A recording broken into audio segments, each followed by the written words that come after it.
जय माँ भगवती, जय माँ वासंती, जय बड़ी माता, जय माता शीतला।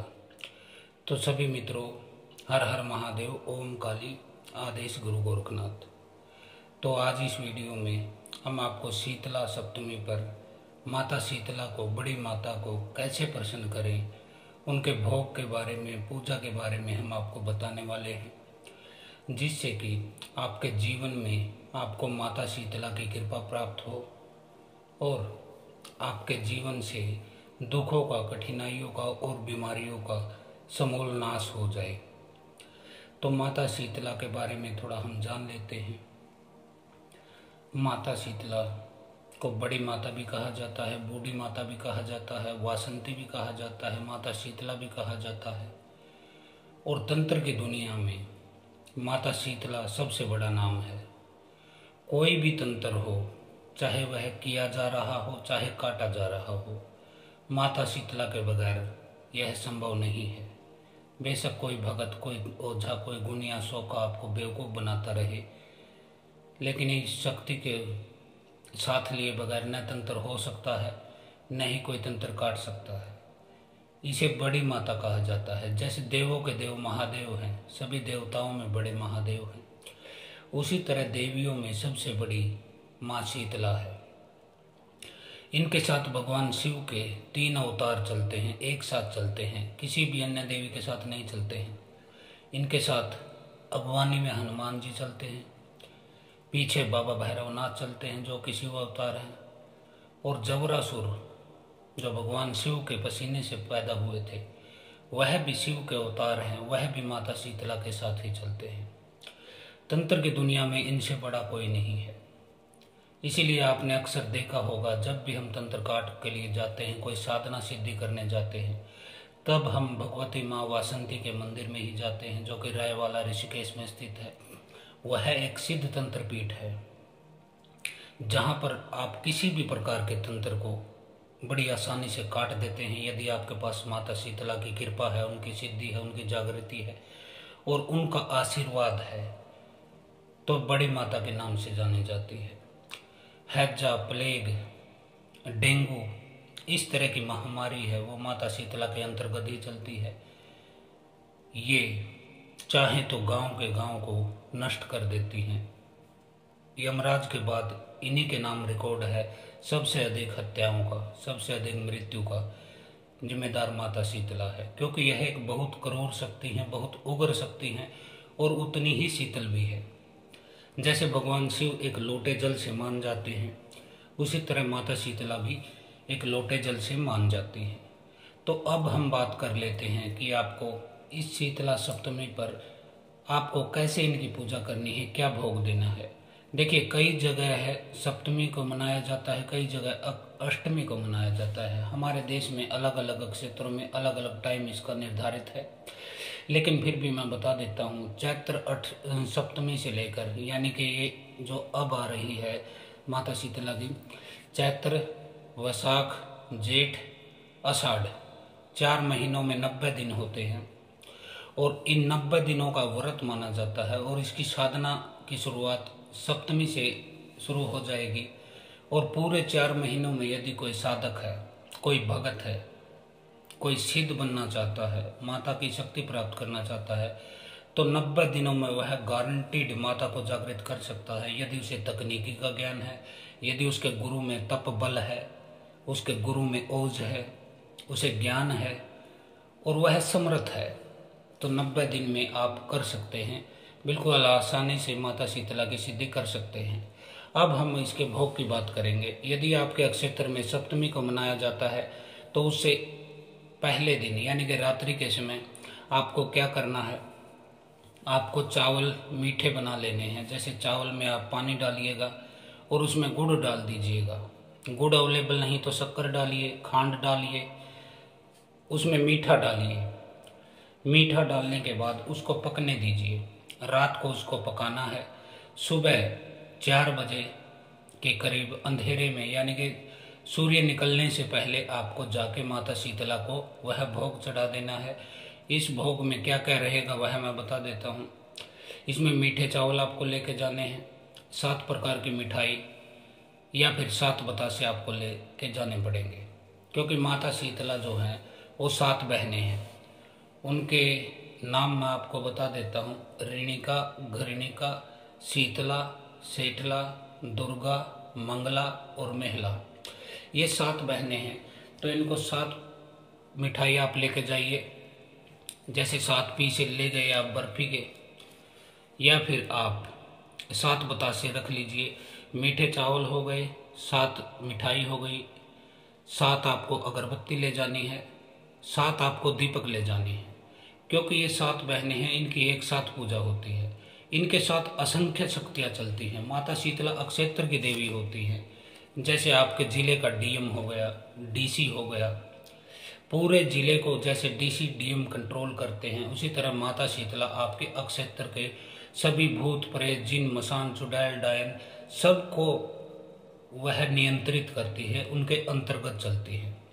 कोई भी बड़ी से बड़ी शक्ति इनकी आज्ञा के बगैर क्षेत्र में प्रवेश नहीं कर सकती है। भगवान शिव का ऐसा वरदान है इनको। यह देवताओं तक को रोक देती है। इसलिए आपको भोग यह दे के आना है। सुबह सुबह जाना है आपको और माता शीतला को भोग दे के आना है। वहीं बैठकर इनके स्थान पर आपको इनके मंत्र का जाप करना है। मंत्र मैं बता देता हूँ। ओम श्री शीतलाय नमः, यह मंत्र रहेगा। इसका 108 बार आप वहाँ जप करके आइएगा माता शीतला के स्थान पर। यदि आपके क्षेत्र में माता शीतला का कोई स्थान नहीं बना है तो आप नीम के पेड़ के पास जाइए, वहाँ पे जाके 7 अगरबत्ती जलाइए, 7 दीपक, 7 जोत के दीपक जलाइए, ठीक है। चावल और 7 बतासे चढ़ाइए। आपको कच्चा दूध लेके जाना है, कच्ची लस्सी बोला जाता है कई जगह कच्चा दूध। एक लोटा जल लीजिए, उसमें 2 चम्मच दूध की डालिए, 1 चुटकी हल्दी डालिए, 1 चुटकी चीनी डालिए, 1 चुटकी चावल डालिए, 2 लौंग डालिए। इसको आपको उस नीम के पेड़ पर चढ़ा देना है। या माता का स्थान बना है तो उनके स्थान को नहला के आपको आ जाना है। इस तरह से माता शीतला की कृपा आपको प्राप्त हो जाती है।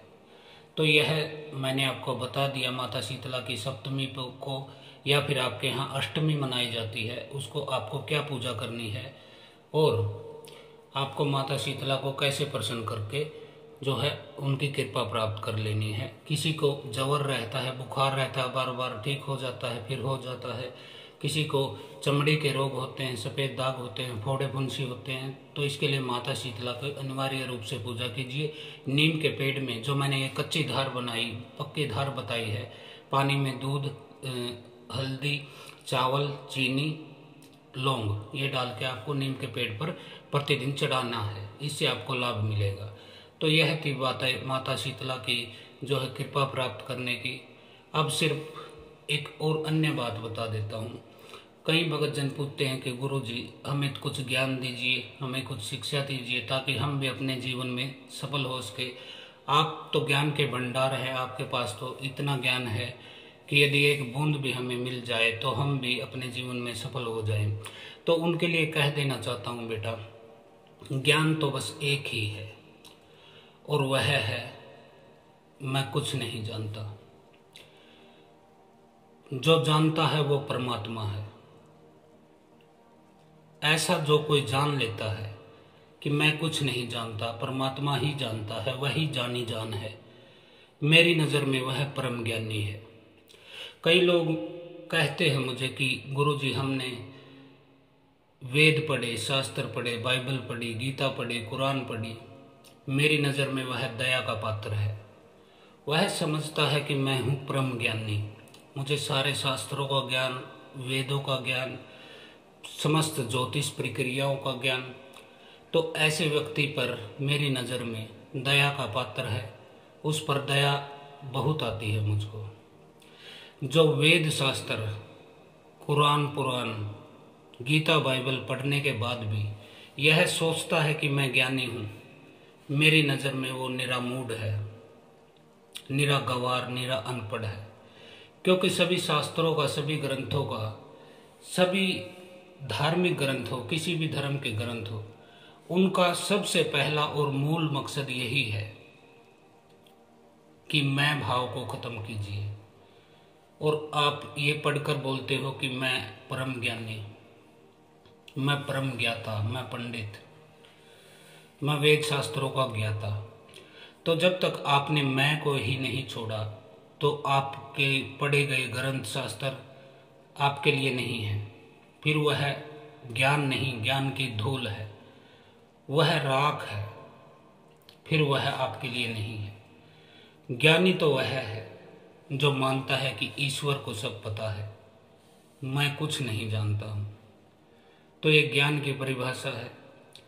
वह हर जगह देखता है कि तू ही तू, तू ही तू, इधर भी तू, उधर भी तू, बाहर भी तू, भीतर भी तू, हर जगह तू ही तू है। मुझ में भी तू, मेरे बाहर भी तू। सिर्फ उसके मुंह से तू की रटना रहती है, तू ही तू। मैं तो वह कभी जानता ही नहीं, क्योंकि मैं का मतलब होता है, मैं भाव का मतलब होता है अहंकार। और जब तक अहंकार है तो ज्ञान कहाँ? जहाँ आपका मैं खत्म होता है वहीं से ज्ञान की शुरुआत होती है। तो ज्ञान आपको कोई दे नहीं सकता है। ज्ञान तो आपके भीतर ही है, ज्ञान आपके अंदर ही है। ऐसा जो जान लेता है, मेरी नज़र में वह परम ज्ञानी है। तो आज के लिए इतना ही। हर हर महादेव, ओम काली, आदेश गुरु गोरखनाथ, जय श्री राम, जय बड़ी माता, जय माता शीतला वासंती। तेरी अजब निराली माया है, तू ही है माता, तेरी सदा ही जय जयकार। आदेश। ऊंची चढ़ाई मेरी मैया की, मुझसे चढ़ा उतरा न जाए। कोई जाके कह दे मेरी मैया रानी को, मुझे हाथ पकड़ ले जाए।